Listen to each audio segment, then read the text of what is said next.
لیکن دوسرا وہ جو ہمارے اندر ہر وقت ہمیں ایک دوسرے کے بارے میں یہ ہر وقت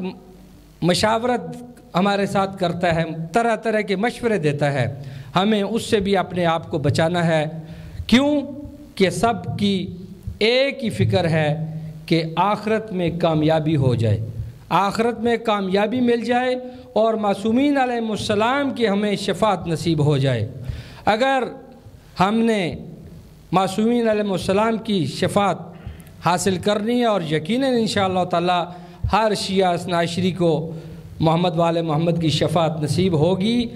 اور اس میں اگر درجے لینے ہیں، اس میں اگر ہم نے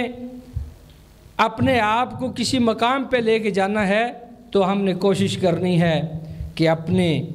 عمل، اپنے کردار اور شیطان سے کیسے ہم نے آزادی حاصل کرنی ہے۔ اب میں آپ کا زیادہ وقت نہیں لینا چاہتا۔ آج کے پروگرام میں تمام مومنین اس بات سے بخوبی آگاہ ہیں کہ قبلہ مولانا صفدر علی صفدری صاحب کے علاوہ آج کی اس مجلس اعزاء میں آج کے جو خصوصی خطاب فرمانے والی شخصیت ہے، ملک کی وطن عزیز پاکستان سے اگر ان کی کاوشوں، محنتوں اور ان کی مبلغانہ جو زندگی کا جو پہلو جو لمحات گزرے ہیں ان کو دیکھیں، یورپ کے اندر دیکھیں، انگلینڈ کے اندر دیکھیں، تو میرے خیال میں کسی سے یہ ڈھکی چھپی نہیں ہے۔ آج امامیہ ویلفیئر بریشیا کے لیے یہ بھی ایک اعزاز ہے کہ ایسی ہستی، ایسی شخصیت امامیہ ویلفیئر بریشیا کی دعوت پر اور بالخصوص آج کی مجلس اعزاء کے جو چیف آرگنائزر ہیں ان کی محنت کاوشوں سے آج ہمارے بریشیا کے اندر قبلہ سید جان علی شاہ کاظمی صاحب جیسی شخصیت بھی موجود ہیں۔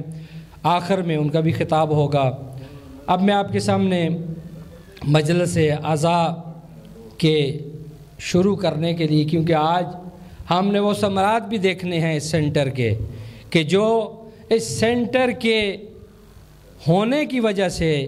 آج آپ کی یہ نونہال جو بچے آپ کے سامنے ایک ایک کر کے آئیں گے،